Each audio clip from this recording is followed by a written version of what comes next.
తీస్తా, నాలో ఉన్న క్రియేటివిటీ మొత్తం బయటికి తీస్తా, నా తడాక చూపిస్తా. స్టార్ట్ చేద్దాం. It's laughing time. Visakha cricket stadium కు దివంగత నేత వైఎస్ రాజశేఖర రెడ్డి పేరు తొలగింపునకు నిరసనగా రేపు స్టేడియం వద్ద నిరసన కార్యక్రమాన్ని చేపడుతున్నట్లు మాజీ మంత్రి గుడివాడ అమర్నాథ్ తెలిపారు. అంతేనా గురువుగారు? అవును, నీ అంతే. మనసు మార్చుకోరా? పట్టుదలొస్తే డ్రైవరే మార్చుకోను, ఏదో మనసంతా.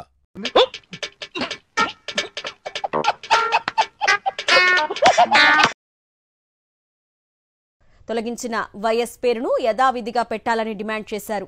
నువ్వు ఎంతమంది రౌడీని తెచ్చుకుంటావో తెచ్చుకో, ప్రశ్నలు కూడా పిలుచుకో, ఏ పీక్కుంటావో పీక్కో. వైఎస్ పేరు చెప్తే ఎందుకు చంద్రబాబుకు వెన్నులో వణుకు పుడుతుందని ప్రశ్నించారు.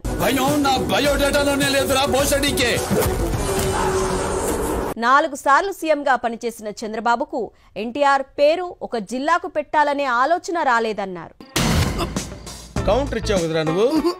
ఏమే బెల్ట్ తీసురా? బెల్ట్ ఎందుకులేండి, బయలుదేరతా. కూటమి నేతలు ఎన్ని కుట్రలు చేసినా ప్రజల గుండెల నుంచి వైఎస్ఆర్ పేరును తొలగించలేరంటున్న మాజీ మంత్రి గుడివాడ అమర్నాథ్. ఇటు పైకి ఎదవలాగా అంటారు కానీ సెంటిమెంట్స్ ఎక్కువ.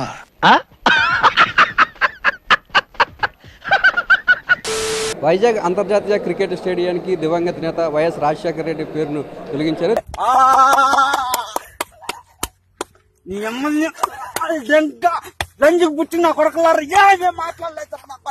దీని మీద మనతో మాట్లాడడానికి మాజీ మంత్రి గుడివాడ అమర్నాథ్ ఉన్నారు. వచ్చిండా సైంటిస్టు? సార్ చెప్పండి, ఒక స్టేడియానికే కాదు రాష్ట్రంలో చాలా చోట్ల కూడా వైఎస్ఆర్ పేరును తొలగించారు. ఆ దేవుడు మీరు సర్వనాశనం అయిపోతారా? మట్టి మట్టి కొట్టుకుపోతారా? అనేక చోట్ల వైఎస్ విగ్రహాలను తగలబెట్టడం కానీ ధ్వంసం చేయడం కానీ చేస్తున్నారు. దీన్ని ఏ విధంగా చూస్తారు మీరు? నాకు జన్మనిచ్చిన తండ్రి మా నాన్నని దేవుడా మా నాన్న. వీడేంటి తెగ ఫీల్ అయిపోయాడు. మొదటి నుంచి వారికి పరిపాలన మీద అధికారంలోకి వచ్చి 9 మాసాలు అయింది. మళ్ళీ భజన మొదలు పెట్టాడ్రా నాయనా.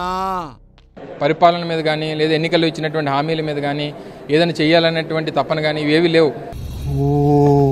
అరుస్తున్నాడు భయ్యుడు, ఎదురు మాట్లాడుతున్నారు. నీకు బాగా మదం ఎక్కిందిరా గోవర్ధన. ఎలాగన్నా వైఎస్ఆర్ కాంగ్రెస్ పార్టీ అనేటువంటిది రాష్ట్రంలో ఉండకూడదు అనేటువంటి ఉద్దేశంతో ఆ పేరే కనబడకుండా చేయాలనేటువంటిది వారి తాపత్రయం. అది నిజం సార్, ఒక్కకు కూడా రాలేదు కదా, కనపడుతుంది కదా నువ్వు చెప్పేది. సో అందులో భాగంగా వాళ్ళు అధికారంలోకి వచ్చిన వెంటనే నాగార్జున యూనివర్సిటీలో ఆయన పేరు తొలగించారు. బాపట్లలో రాజశేఖర రెడ్డి గారు విగ్రహాన్ని తగలబెట్టారు.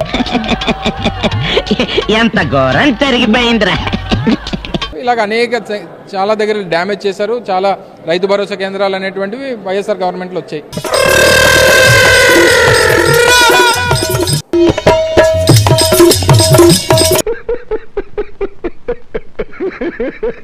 దాని పేరు తొలగించారు, ఆరోగ్యశ్రీ పేరు తొలగించారు, అనేక పథకాలకు పేర్లు తొలగించారు. నాకేమనిపిస్తే నేను చేస్తా, ఎవడేమనుకుంటున్నాడు నేను కేర్ చేయదు. వేల సార్లు ఆశీర్వదించండి మాయా. ఇంటర్నేషనల్ స్టేడియం కి పేరు పెట్టింది ఆ రోజు ప్రభుత్వం కాదు, ఏదో మొన్న మేము అధికారంలోకి వచ్చినప్పుడు పెట్టినటువంటి పేరు కాదు. అది ఆ రోజు రాజశేఖర రెడ్డి గారు మరణించినప్పుడు ఆ రోజు ఉన్నటువంటి ఆంధ్ర క్రికెట్ అసోసియేషన్ అనేటువంటిది BCCA కింద ఉంటుంది. మీరు డే బై డే దినాభివృద్ధి చెందుతున్నారు. మిమ్మల్ని చూస్తే నాకు చాలా సంతోషంగా ఉంది. అయితే వెళ్ళి అదే వితౌట్ షుగర్ అని శంకర. ఆంధ్రప్రదేశ్ రాష్ట్ర ప్రభుత్వం కింద ఉండదు, BCCA కింద ఉన్నప్పుడు ఆ రోజు ఆ నిర్ణయం తీసుకుని రాజశేఖర రెడ్డి గారు పేరు పెట్టాలని చెప్పి ఆ నిర్ణయం తీసుకున్నారు. మరి ఈ రోజు తీసుకున్నటువంటి నిర్ణయానికి కారకులు ఎవరు? నాకు తెలీదమ్మా, తెలీదండి. ప్రభుత్వం ఒత్తిడి చేసిందా లేదా ఆంధ్ర క్రికెట్ అసోసియేషన్ అత్యుత్సాహంతో చేసిందా అనేటువంటి దానికి సమాధానం చెప్పాలి. చెప్పను బ్రదర్. అందుకనే దానికి నిరసనగా రేపు ఉదయం రాజశేఖర రెడ్డి గారి విగ్రహం ఏదైతే స్టేడియం దగ్గర ఉందో ఆ స్టేడియంలో ఉన్నటువంటి విగ్రహం దగ్గర ఒక ప్రొటెస్ట్ చేయాలని చెప్పి నిర్ణయం తీసుకున్నాం.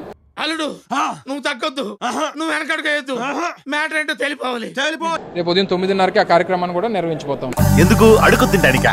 ప్రధాన డిమాండ్ ఏంటి సార్? ఇప్పుడు ఏం లేదు, మా పార్టీ తాలూకు డిమాండ్ కానీ రాజశేఖర రెడ్డి గారి అభిమానుల తాలూకు డిమాండ్ కానీ ఆ పేరును కొనసాగించాలి. నీ ఒపీనియన్ ఓడరా అడిగిండు, మాకే నీ మీద ఒక ఒపీనియన్ లేదు. కొనసాగించేంత వరకు కూడా ఈ నిరసనలు అనేటువంటివి తెలియజేస్తాం. రాజశేఖర రెడ్డి గారి పేరు, వైఎస్ఆర్ పేరు లేదా జగన్మోహన్ రెడ్డి గారి పేరు తొలగించేస్తే ఎంత శుభవార్త చెప్పావు బాబు. ఉండు, నీకు కలర్ సోడా కొట్టిస్తాను. ఇప్పుడు అంబేద్కర్ గారి విగ్రహాన్ని కట్టాం. 165 అడుగులు పెట్టి ఆ దేశంలో ఎక్కడా లేనట్టుగా ఒక పెద్ద విజయవాడ నడిబొట్టును పెట్టాం. చాలా గొప్ప పని చేశావు. రావడమే అంబేద్కర్ గారిని ఏమి చేయలేరు కాబట్టి ఏం మాట్లాడుతున్నావురా మాదార్ చోద్. కింద ఉన్నటువంటి జగన్మోహన్ రెడ్డి గారి పేరుని వారు ధ్వంసం చేశారు. అందులో తప్పే ఉంది. హర్ష సాయి మీద కేసులు బుక్ అయ్యాయి, పోలీసులు వెతుకుతున్నారు. నా కోసం సిటీ కాకుండా స్టేట్ మొత్తం తిరుగుతున్నారా? ఎవరు దొరకండి రా, నేను దొరకండి.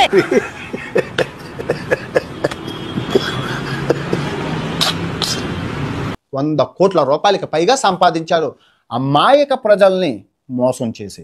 అమ్మ దొంగ కొడుక ఎంత మోసం చేశారా? ఇలాంటోడు చావాలి. సమాజాన్ని నాశనం చేసిన అతి పెద్ద దొంగ. ఇంకా ఆయన గురించి మాట్లాడలేదు, అతి పెద్ద దొంగ. అందులో మళ్ళీ బెట్టింగ్ యాప్లు, చిన్న చిన్న పిల్లలతో బెట్టింగ్ యాప్లు ప్రమోట్ చేయించారు.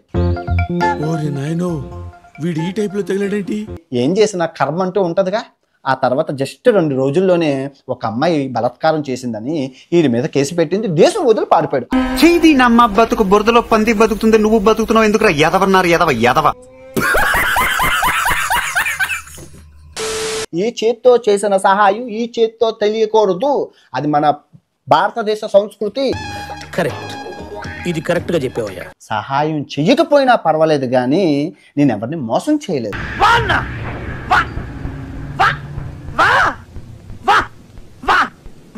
ఆ విజ్జుగౌడు, చందు వీళ్ళందరూ చిన్న చిన్న యూట్యూబర్లు అండి. చిన్న చిన్న చితక, వాళ్ళ వల్ల నష్టం 1-2% ఉంటది. 3 కోట్ల మంది ఆరాధించే దైవం నువ్వు చేస్తే నష్టం ఎక్కువ ఉంటది. ఎవరన్నారు అదవా? ఇంత చిన్న లాజిక్ మిస్ అయిపోయావు ఎందుకు? ఇంత చిన్న లాజిక్ ఎలా మిస్ అయ్యారు మీరు?